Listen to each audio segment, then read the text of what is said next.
Hi beautiful people, thank you for tuning in. My name is Lucy and today we are going to make a homemade kale pasta.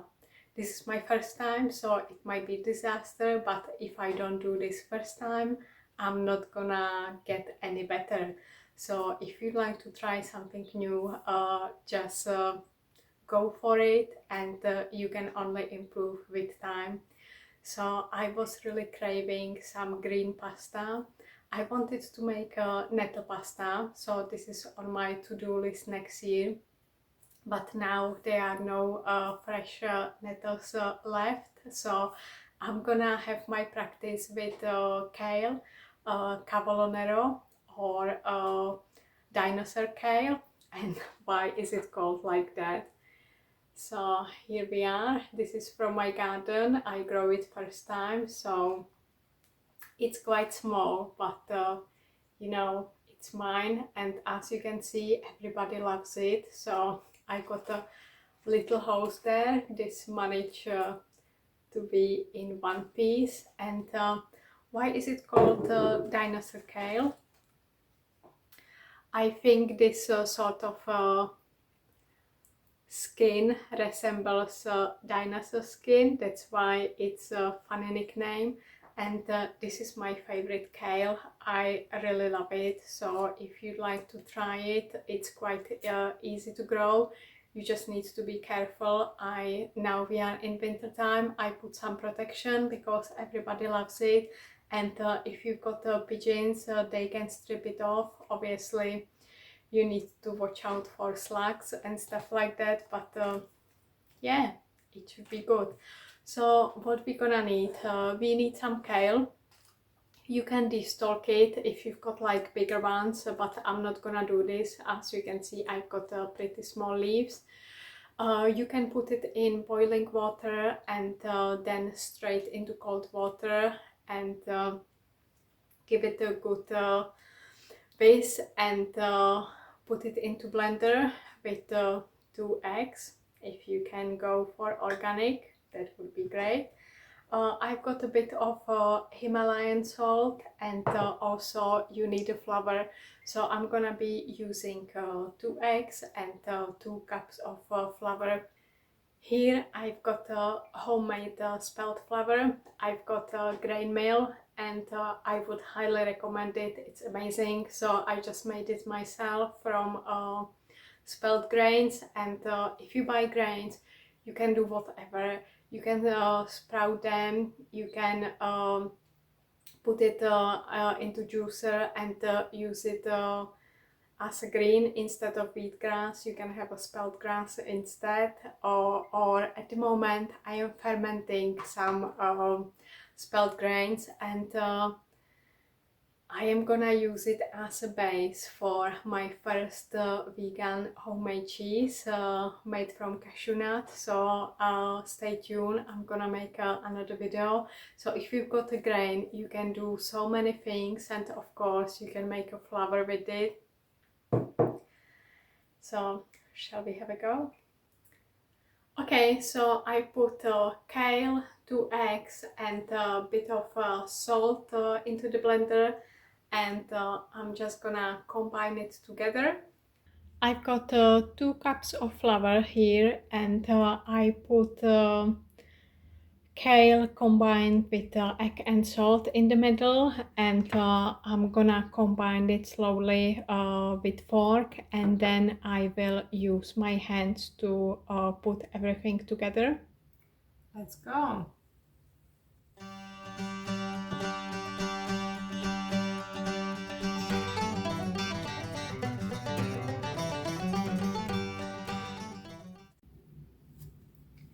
And we need to knead the dough for a couple of minutes. So if you feel frustrated, this is a great place where you can take it. So give it to the dough, and then we will leave it rest for at least 30 minutes. I think I will leave it a bit longer, about an hour.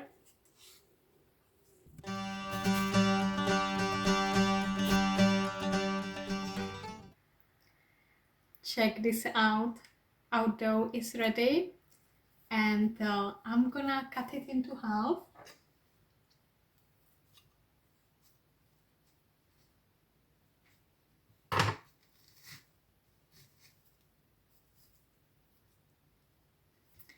And then I'm gonna work with it.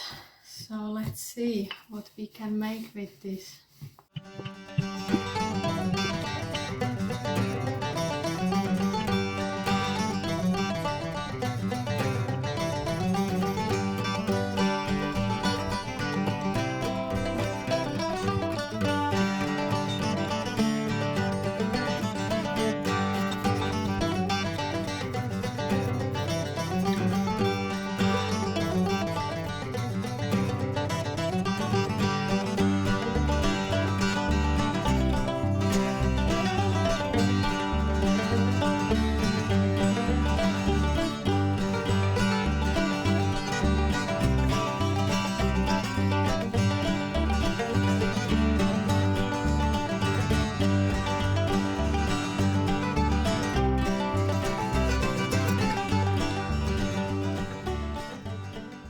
Okay, so let me tell you my findings so far. This is second batch, which is ready to go to be boiled. So I've done it manually. You can see they are not same sizes and shapes, but I tried my best, so this is what I've got. The first batch was quite thick, so I'm trying to make it thinner. And I am using a Spelt flour, which is quite sticky, so I had to put loads of flour between to make it sort of non-sticky. And it really expands quite a lot, and you don't have to boil it for a long time. It's really quick to boil. It's not like the commercial pasta you are used to, and it was very filling. I felt so full, and I've got still a bit of dough left, so I need to still make this one as well. And as I said, I've done it manually, so this is ready to go for boiling. But if you've got pasta maker, get it out. It will make your life really easier. So I cut it by knife, or also, let me see, I've got a piece of string, so I just made it like that, and it cuts quite well as well. But it's quite tedious, so if you want something quick, I actually have pasta maker, but not the traditional one. I've got a 𝐄𝐬𝐴 Nero, which is a cold press juicer, and it got the nozzle for making pasta, but I didn't wanna try it now. I haven't tried before, but next time when I go for it, I will definitely try it, because if something else can make this like really neat and tidy without this tedious job, I would be more than pleased. Okay, just wanted to show you these ones. They look much better. They look much sort of the same shape. So yes, you will get better. Check this out. It's ready for eating now. Check this out. Check this out. So what would I say? There is definitely room for improvement, but as my first attempt, I am very happy with the result. So I am having homemade kale pasta with some collard greens, some vegan cheese, and some soaked cashew nuts. So a really proper green lunch. And make sure you stay tuned. What I am doing next, I am trying to make my first vegan yogurt from cashew nuts. So it's nicely fermenting at the moment, so I'll let you know how it goes. Stay tuned. Okay, conclusion time. The first attempt will never be perfect. The second batch was much better, but it's really important to make the first step, otherwise you can't make it better.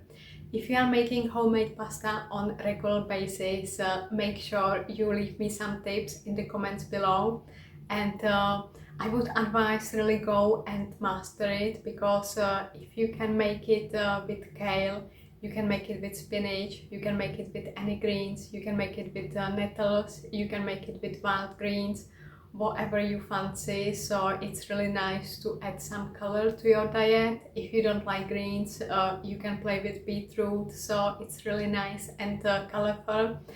I know Gordon Ramsay wouldn't be happy with my result, but it's okay for me. So let me know in the comments below, are you going to try it yourself? What sort of flour are you using? Is it spelt flour? Is it a normal flour for pasta making? Is it something else? Are you trying buckwheat, gluten-free? I'm really curious to know. So I hope you find it inspiring.